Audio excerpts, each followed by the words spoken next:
মূলাষষ্ঠী উপলক্ষে পুরাতন মালদার মোকাতিপুর এলাকায় বেহুলা নদীর তীরে আয়োজিত হলো জুয়ারি মেলা। লেউড়ির মেলা বলেও বিখ্যাত এই মেলা। লেউড়ি বলে বিশেষ ধরনের মিষ্টান্ন এই মেলাতেই পাওয়া যায়। রীতি মেনে মহিলারাও জুয়া খেলেন এই মেলায়। এদিন সকাল থেকেই বেহুলা নদীর তীরে লক্ষ্মী প্রতিমা পূজার্চনা করেন মহিলারা। পরিবারের সুখ শান্তি এবং সমৃদ্ধি কামনা করে মহিলারা পুজোয় অংশ নেন। সন্ধ্যায় শেষ হয় এই মেলা।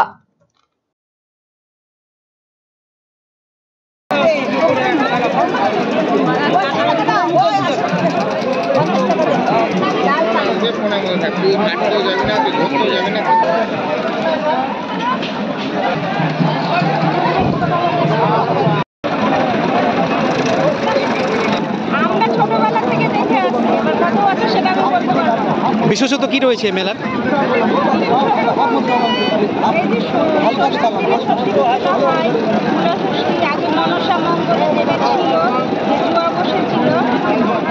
বেহুলা যখন পার হয়ে যাচ্ছিল নদীতে তখন জোয়া বসেছিল, সেই জোয়া উপলক্ষে সেই থেকে এই মেলাতে এসছি।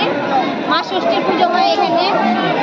এই দিনে যাদের বাচ্চা আছে তারা পুজো করে, মা ষষ্ঠীর কাছে